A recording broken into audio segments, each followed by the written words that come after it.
In this video, I'm going to talk about the one change that most high-ticket salespeople need to make that could increase the amount of money that they're making every month with basically zero work. So if you're making 10K a month, this could get you to 15K a month, literally that significant. So what we're going to talk about is what most high-ticket sales gurus don't want to talk about, and that's people asking for their money back after you have made the sale. Yes, this is very common, and they don't want to tell you about this. So in high ticket sales with internet businesses, if you don't do things correctly, a lot of people are going to come and ask for their money back and you could lose your sales commission. If someone refunds in some cases and it's your fault, you could lose that commission. The business will take your commission back. That could be $800 you just lost, $1,000 you just lost on every sale. And the other thing that's bad is this is bad for the business's payment processor. Whenever a business takes payments over the internet, this has to be processed with a payment processor like Stripe. You may have heard of that one. But if you get too many refund requests or chargebacks, the payment processor can freeze your account. They will cut you off. They will hold your money. It can be a massive disaster. So you want to avoid refunds at all costs on your end, and we're going to talk about how to do that. So quick caveat is many times it's not going to be your fault if someone refunds, but that's not what we're talking about in this video. What can you do on your end to make sure that no one comes back after you've made a sale with them and then they ask for a refund and you end up possibly losing a lot of commission? The first one and most obvious is just don't close people that shouldn't have been sold to in the first place. Yes, you're going to have KPIs, you're going to have quotas on sales teams, and you're going to want to do everything you can to hit those and exceed those. But you should definitely not be selling to the wrong people to try to make that happen. If you sell to the wrong person, someone who the product isn't right for, they're quickly going to figure that out and they're going to ask for their money back. That's just what people do. So it's very short-sighted, and you're trying to make like one individual sale, even though they're obviously not a good fit, they're going to charge back, ask for their money back. There's just no winning there for you. So don't close people that aren't a good fit for the product, i.e. this product can't really help them. You don't want to close those people because many people are just not going to be qualified. Maybe they don't have the money. Maybe this product you're selling isn't really going to fix their problems. Well, whatever it is, just don't do it. And this is another reason why I say so often in high ticket sales, we're not trying to mass sell everybody that we're getting on the phone with. Only people that this product can genuinely help. Because like I said, if it's not right for them, they're going to charge back. This is what people do these days. And that's going to cause you problems, and no successful business can operate that way. It's just way too easy these days for someone to like get emotional and pick up the phone and call their credit card company and just charge back, right? So you don't want to mess with someone that's not a good fit. Now, number two is just make sure that you are a salesperson for a good product. Straight up. If the product is legit and it's getting people results, people are rarely going to ask for refunds. That is just how it works. So when you're finding a high ticket sales job, make sure whatever you're selling has results or testimonials. Just be certain that you're going to be selling something that people are buying, that people want to buy. If you're selling something that isn't that great or it's not getting people results, you're just asking for a ton of problems on your end. That's not going to work out well. And like I say over and over, the most important part of you succeeding in high ticket is just finding the right role, getting in with the right business, all right, that sells a good product. That should be your main and only priority, especially if you're a beginner.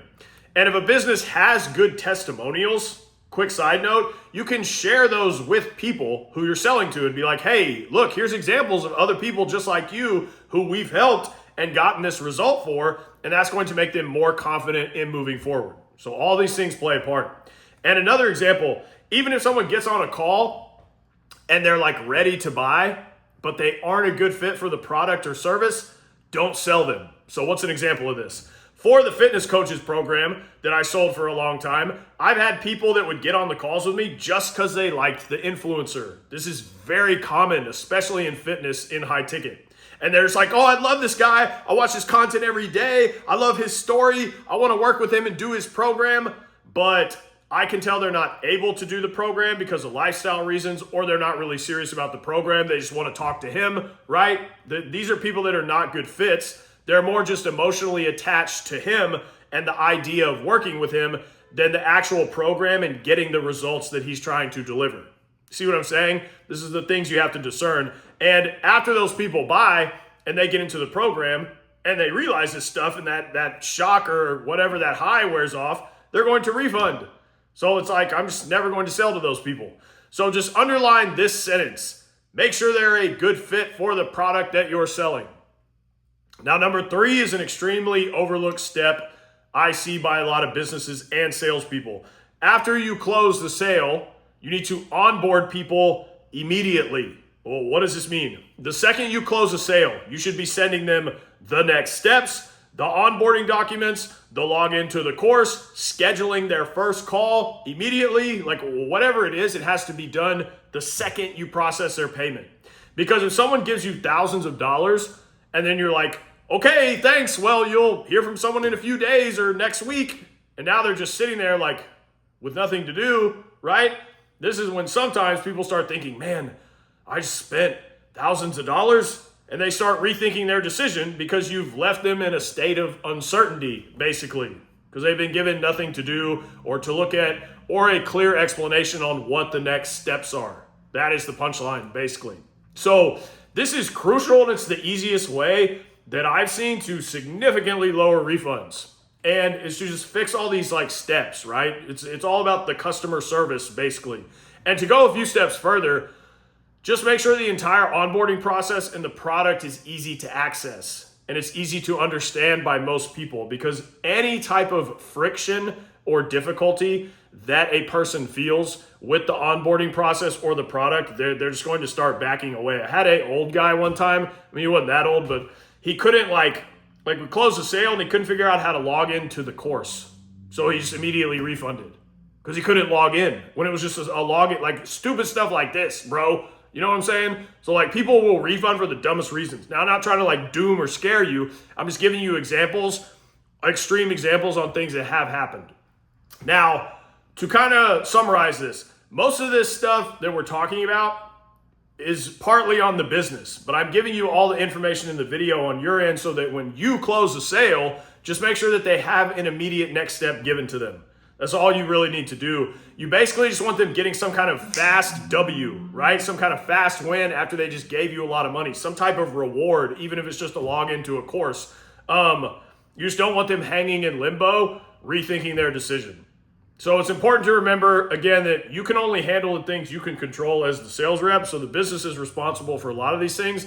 But on your end, make sure you only take a role with a legit business that sells a good product. Make sure that when you close people, you give them clear next steps. They get a quick win. You have to lead them into that, but that's super easy to do. If you, and this is the most important part of the video, if you get too many refunds or chargebacks on a credit card processor, they will kick you off. They will hold. I've seen credit card processors hold like hundreds of thousands of dollars. They don't give a fuck, bro. They'll hold your money and give you the finger, and they'll hold it for months. So that's a big deal to a business, right? To have hundreds of thousands of dollars held. Now, this is an extreme example. I'm just trying to make it clear what can happen if you get too many of these. So you just want to do everything on your end to make sure that these rarely happen. Now, will there be people who are just gigantic, pathetic losers who are going to ask for refunds when no one did anything wrong and they're just a loser? Sure, that happens, but you can't control that, and those are few and far in between. So when that does happen, these days, the businesses are taking action for fraud and they're winning pretty consistently. So things are kind of flipping there. This is just not something you need to worry about, but I'm trying to give you all the information. So that's the end of the video. If you want my help getting a closer role or a setter role, go to the links in the description. Until next time.